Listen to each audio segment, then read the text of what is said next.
adventures of G.I. Joe in Marvel Comics. Joe, Joe! Hello everyone, I'm Form BX257, your friendly neighborhood 1980s G.I. Joe reviewer, and today I'll be taking a look at the old Marvel comic run of GI Joe Yearbooks. These were the 64-page annuals. There were only 4 of them ever made, and they were published originally in March of 1985, March of 1986, March of 1987, and February of 1988. Now I'll be taking a look at them as they were reprinted in IDW's classic GI Joe Yearbook trade paperback. One very odd thing about the trade paperback is the paper stock that they decided to use.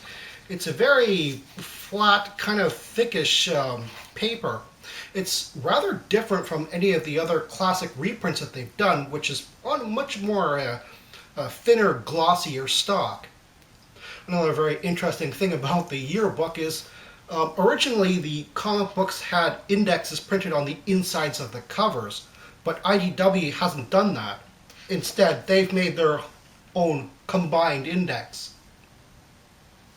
Yearbook 1 has front and back covers by Michael Golden, and reprints the story Operation Lady Doomsday from GI Joe No. 1.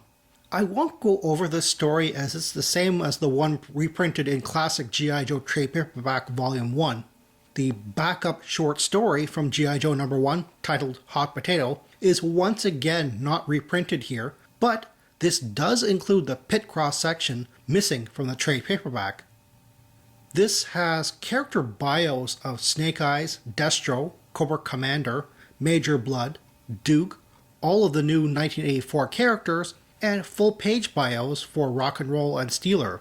Although it seems like the bios were copied word for word from the action figure file cards, they are actually not. Possibly they are taken from Larry Hama's original notes, as some have wording differences and even extra information. Copperhead's alternate code names are shown, and an entire segment of Deep Six's prototype biography is revealed. And the Adventure Continues is a recap of the year's stories, including excerpts from issues 6, 11, 10, 12, 14, 15, 16, 19, 22, and 30. And yes, that is the correct order as presented, which focuses on Dr. Venom's story arc. So very roughly covering G.I. Joe comics published between December of 1982 to December of 1984. The excerpt panels are probably taken from pre-production artwork rather than straight comic reproductions, as there are differences like these. All 4 yearbooks have pre-production artwork used for the recap segment's excerpt panels. G.I. Joe on Television is an article about bringing the G.I. Joe cartoon to daily broadcast syndication, which would occur in September of 1985. The prose of the article is a little over the top, and I couldn't help but read it in Stan Lee's voice. Yearbook 2 has front and back covers by Michael Golden again, and in this case, the main story, which is an original feature, is done by Michael Golden as well. It's titled Triple Play. In this story, while testing out a new experimental laser gun in Afghanistan, the October Guard are led into a trap by Cobra, who want the gun themselves. After an extended battle between the two forces, a third mysterious force intervenes at the end. Who can it be? This is the first appearance of October Guard flamethrower Dragonsky. I thought it was a cool detail that the dialogue for Shraj has him replying with Ja, the German for yes, instead of the Russian Da, like the other October Guard members, as Shraj is from the Soviet East Germany. One thing I did find a bit unnatural is the dialogue when calling out the weapons' names and functions. These should have been footnotes. The original comic had a gallery showing small reproductions of all the covers from G.I. Joe No. 1 through 44, but it's been removed here. The gallery pages that were intersected by the advertisement for the USS Flag aircraft carrier playset are still included though.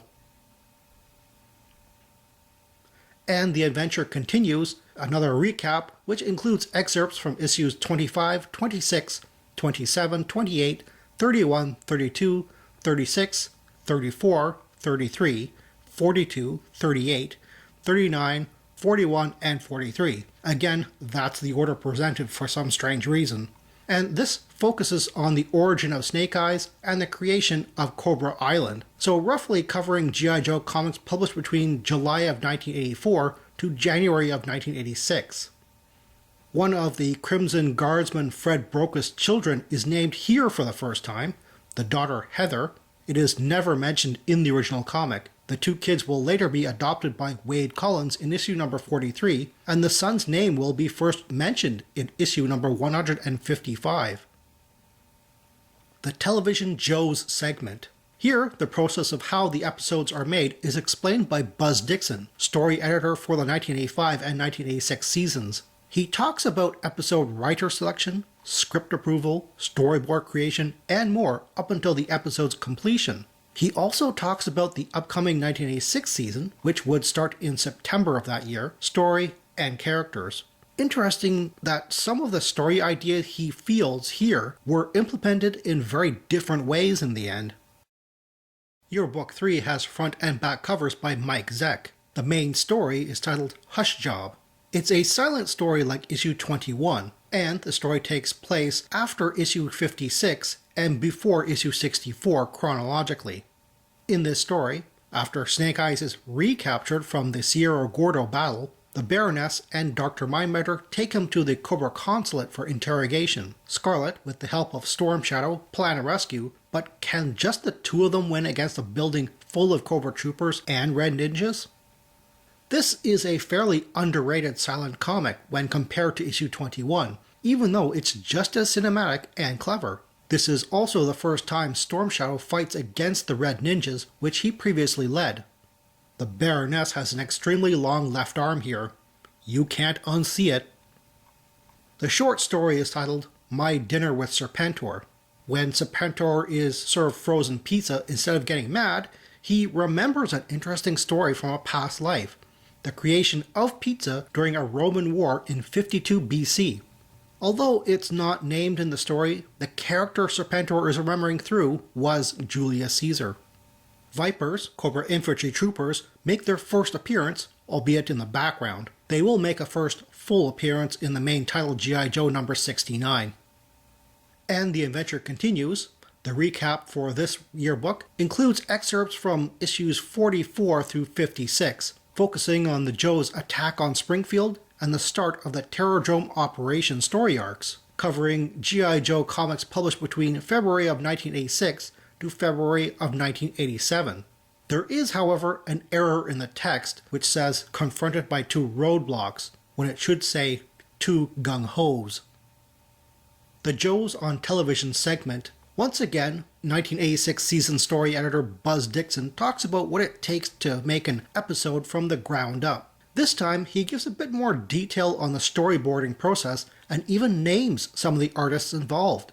He talks about the 1986 season, all of which was finalized from his previous interview, and gives hints about the upcoming September 1987 Season 3, which we all know never happened.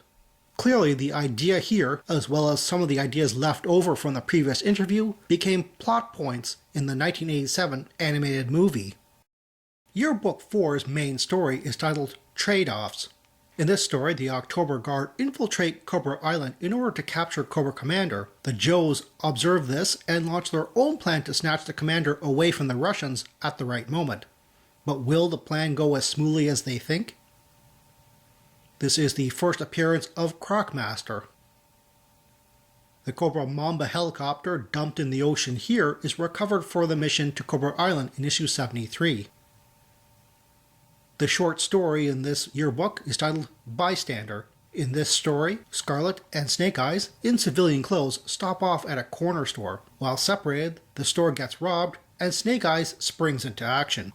You can see Snake Eyes reading a copy of The Nam, a Marvel comic which realistically depicted the Vietnam War, published between 1986 and 1993. It's surprising you can even make out the distinctive title on the comic considering the art was done by Tony Salmons.